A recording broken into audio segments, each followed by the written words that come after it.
Happy 58th Independence Zambia. In this special interview, we look at the life of a man who was born 7 years before Zambia's independence on 27th March 1957. He is a veteran broadcaster and football administrator whose love for football is beyond measure. Despite completely losing his sight, he has continued following football through the sense of hearing. His name is Marcha Chilemena and he runs us through his life's journey.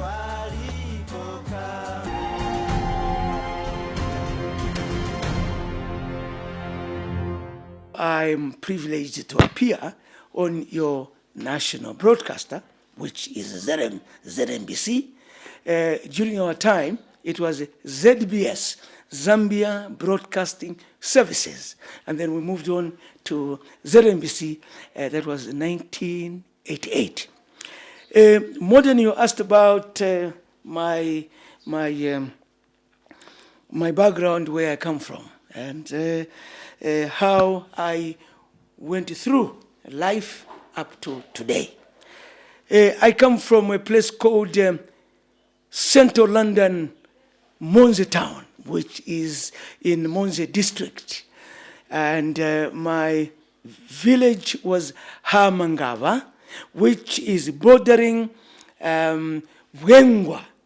Now, places that surround Wengwa are places like Hamangava, Mutanhi, Narutanda, and many other places which actually form the background or the buffer, for Wengwa. You know that very well. And because of my pigmentation, people called me or nicknamed me Masha, the white man of Wengwa, Masha Muguwa Wengwa. Now, what has happened, or what happened more then, was that they used more of my nickname, which is Muguwa of Wengwa, as opposed to using the Marcha Chilemena. You understand? And during those early days, I was one of those who were probably in the last batch of Standard 6. Okay? It was a standard, because I did from Sub A, which was, junior primary school. Then we moved to senior primary school. And I started the grades in Standard 6, which was not the Standard 6 standard of those old madalas and women, because that's how far they went to school. Now, when it was grade 6, the standard or the curriculum, calendar changed. We no longer were, in the middle or junior primary school. So the whole scenario changed. So the olden people would go up to Standard 6, which at that time was referred to Form 1, if I may say so. So I moved, so that's how the short background is before I moved to secondary school levels. All right. So you are predominantly into sports. We want to find out how you got interest in sports at a young age. Who inspired you and what did you want to become? Well, I loved football so much, all right? And I was very, very active from the junior primary school to the senior, senior primary school into junior secondary school, and later on in the higher grades of secondary school, and ultimately went up to play into leagues, the first league. Then at that time, there was only Division 1, where the Godfrey Chitalus, Dixon Makwazas, and everybody were playing, while I was playing in the Division 2 league for FAS. I played alongside players like the late Fanny Hangunyu. You remember Fanny Hangunyu? I'm sure the older generation, they remember Fanny Hangunye to have been the only player in football to have scored then Zimbabwe goalkeeper Bruce Grobler, who was Liverpool's first choice goalkeeper, and he scored him 2 goals in 5 minutes. And then I remember Bruce Grobler telling Fan, young man, you are the only player who has done this to me. I will give you £200. And he gave him £200 in the dressing room at Independence Stadium. When I was an active football player, people like Musonda Chibulu, they must have been still at primary school. Lena Chibasa at primary school. When I was playing active First Division 2, because that time there was First Division 1 and then First Division 2. There was no Division 3, there was no Division 4, there was not even amateur organized football like the Soccer Football Association, Amateur Football Association. There was nothing like that. It was just straight from Division 2 into Division 1. So I saw in action, people like Godfrey Yuka Chitalu, Barton Mugala, Mark Masumbuko of Rokana United then, the Freddie Mwila Senior, Keiza Kalambo, who we used to call KK, following the name of the KK 11 and each one, and also the first president, Dr. Kenneth Kaunda. So what took me into soccer, specifically soccer, was that my late father, Mr. Simon Chilemena, coming from Hamangawa, did say to me that, my young man, I can see that you are stubborn with your football. But if one day you're going to play football, you continue playing football on Saturdays, which is the 7th day of the week, which is the end of the week in which God made a Sabbath on that 7th day, which was a Saturday. My late father said, you're going to break your leg. And indeed, he didn't curse me, but probably he was teaching me to follow what is written in the Bible. And indeed, on a Saturday, I broke my leg. So that was the beginning of the troubles for my football playing. So what followed then was that I went into learning how to do football commentaries, because the football commentaries in Tonga, no one taught me. It was just out of my own desire and creativity. I cannot remember if in that football of First Division 1 top league and First Division 2 as the second in the top league in Zambia, I cannot remember more than anyone who played as a number 8 or attacking midfielder using the left leg. I can't remember anybody. From the late 60s to the early 70s, late 70s, early 80s, 90s, early 90s, up to the time that I retired, as a commentator in 1993. I was in Ivory Coast when I resigned. So I have not seen. It's only now in the recent past I saw a boy called.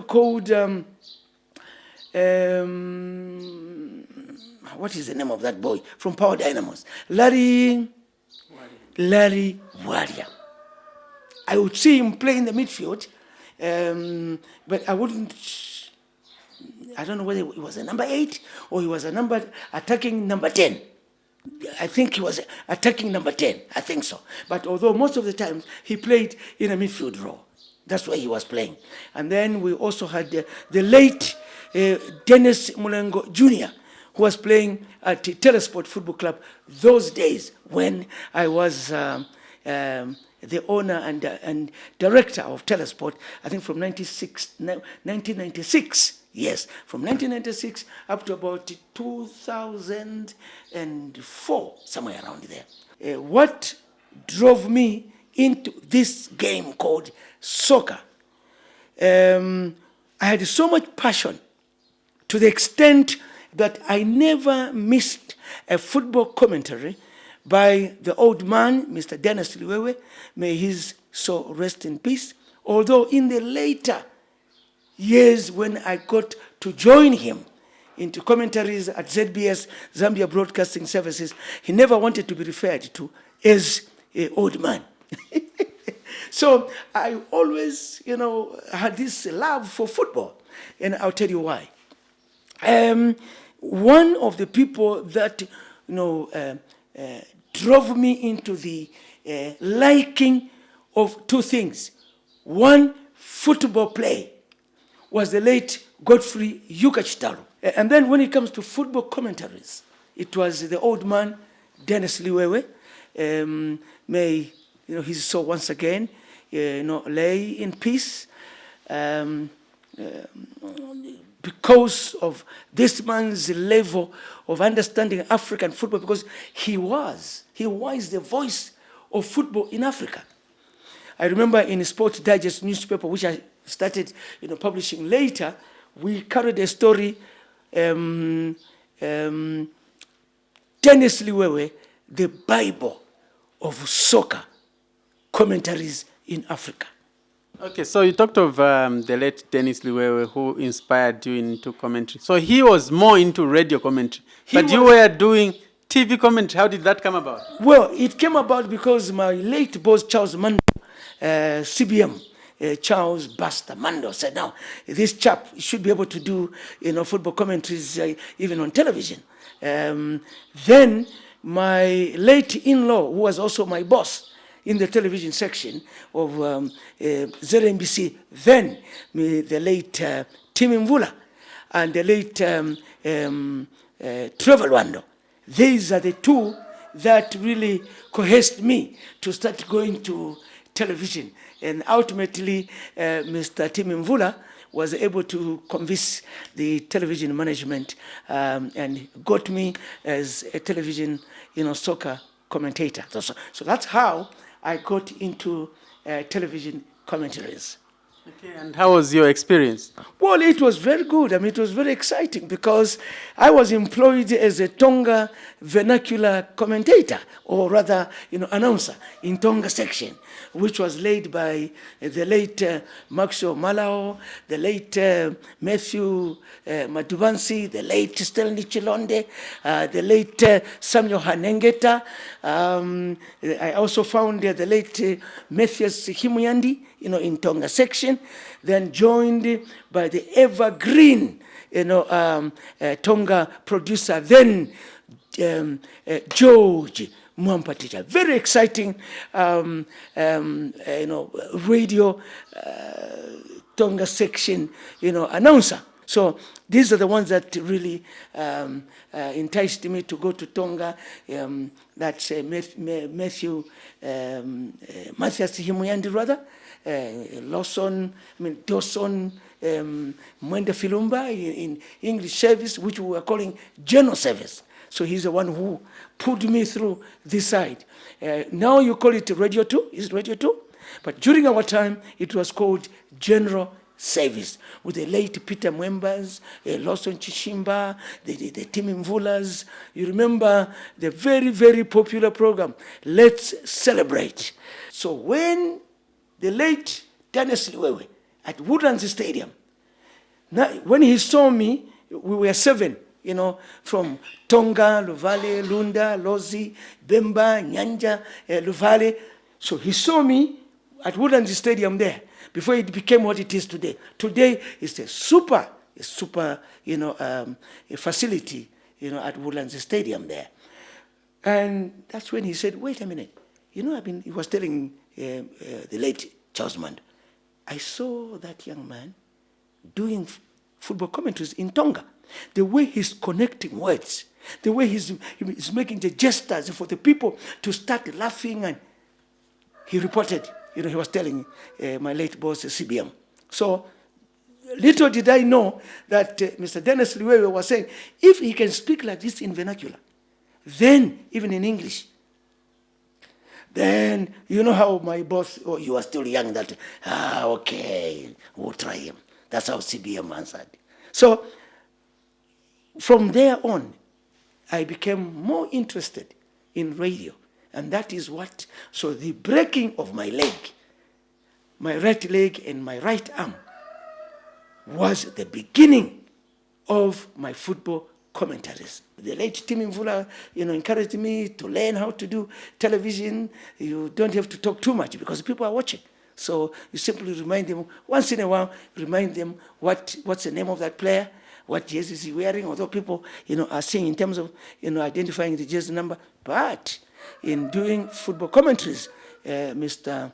Late Tim Mvula, who was my boss in television productions and sports, that's how I got into English television. If I am not invited to do television, then I'll go to radio.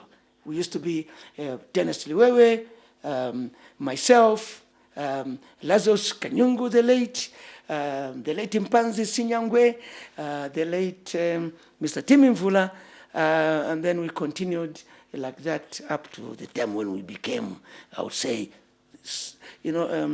accomplished commentators, radio, English, radio, Tonga, and television English service. So that is what drove me into sports, commentaries and productions, because of this bad leg which broke. Tell us about administration. You were a committee member at first, and you were part of that team which Yes, nest Zambia winning the trophy in 2012, AFCON trophy. You remember we were together on the setup semi-studio of Movie TV that side at the stadium. You remember that?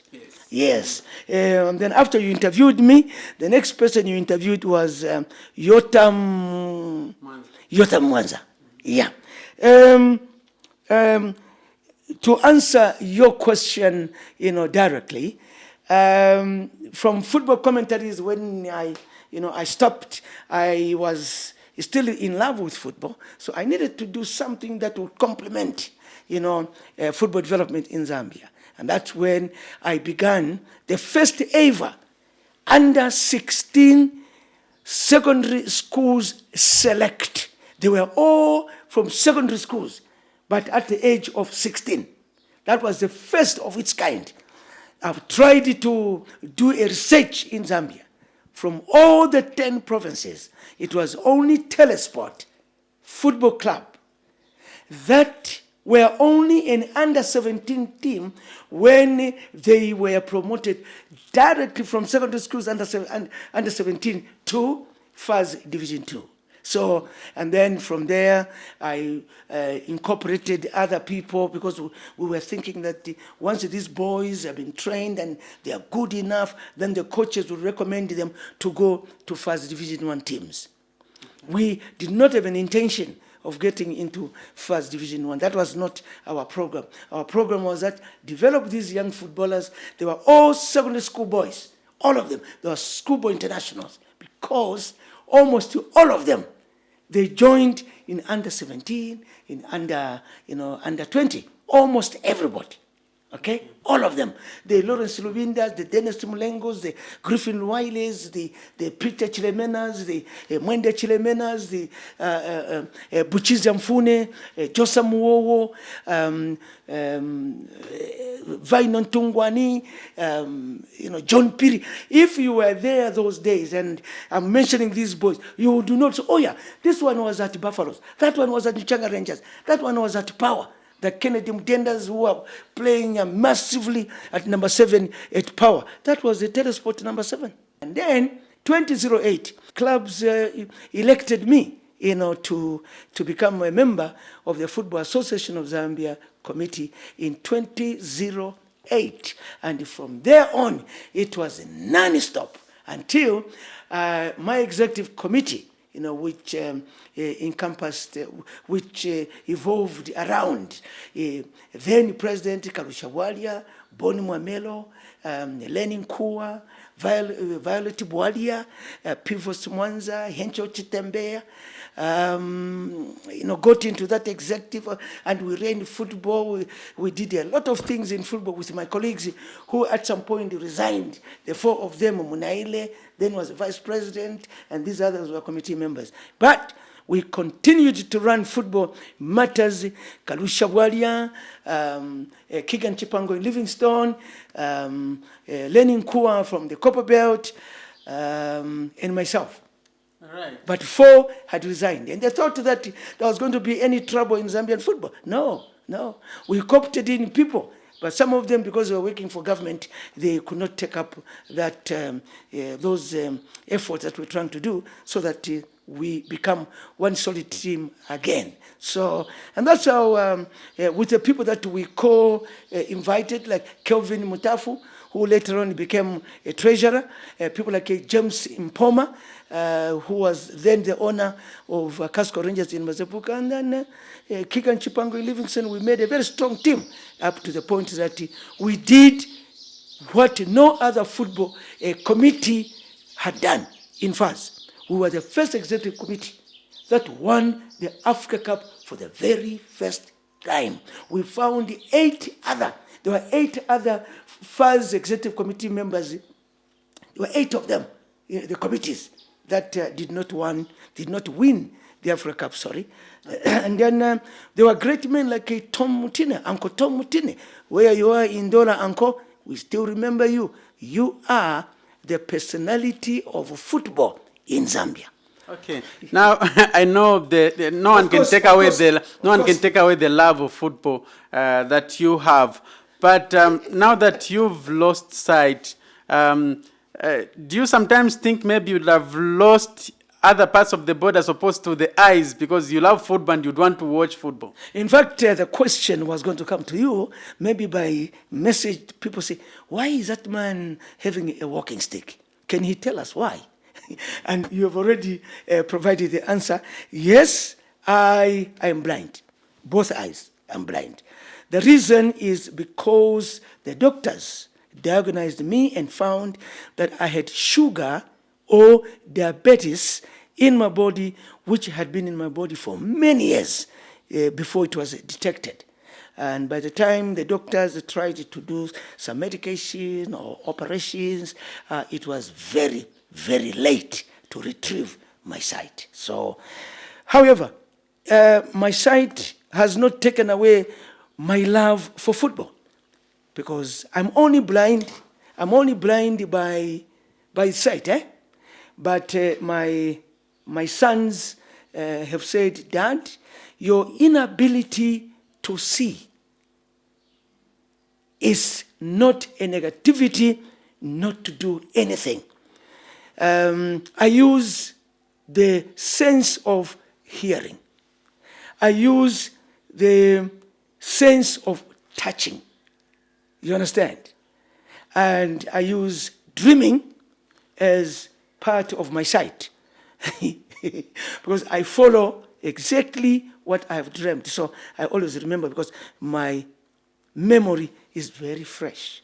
I can do a radio program. I can do television programming, like you are interviewing me now here. I hope that this will not discourage you to invite me for many other sports programs. So I will always be available. Either we do these days, you are the boys of the new technology. There is the new technology of digital broadcasting technology these days. You could be interviewing me, but seated in my house like I am seated now, while you are in the studio, and we can do that program. I'm always available. What I just don't have is a sight, but the knowledge is there. The intelligence is there. My memory is superb. So that's the reason why I have decided to get into another component of football. But I'm sorry what has befallen. My nephew Enoch, Mwepu, is so sad. But I am gratified that he has said he will always want to be available around the football. And I'm sure the Football Association of Zambia, under the administration of Andrew Kamanga and his 10 executive committee members, and I give them, kudos, because during my time, from 2008 to 2012, we did not have executive members coming from the 10 provinces. But now, football should be able to improve, because all the football teams in the province, they've got an executive committee member of us. So decisions can be quickly be born.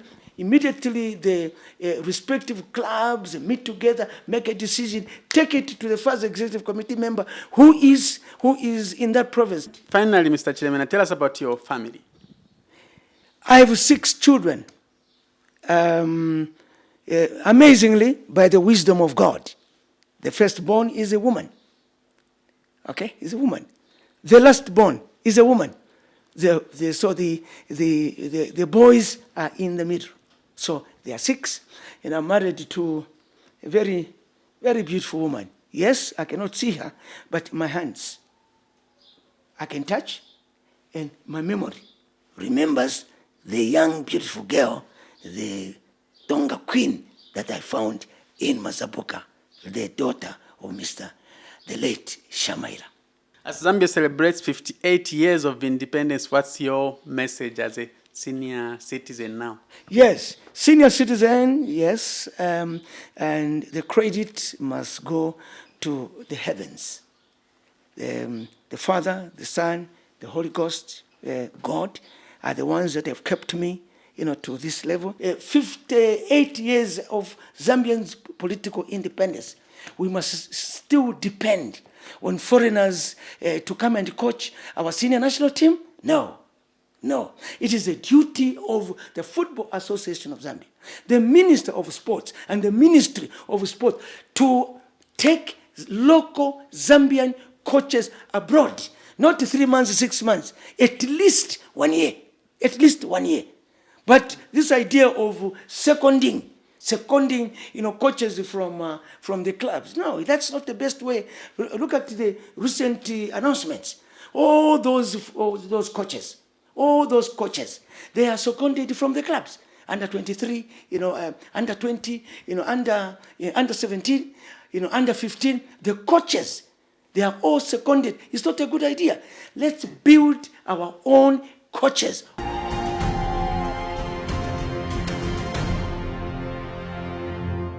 Marcha Chilemena will always be remembered for his deep passion for football, having served as commentator and administrator. His climax was in 2012 when he won the Africa Cup of Nations as a Football Association of Zambia first executive committee member.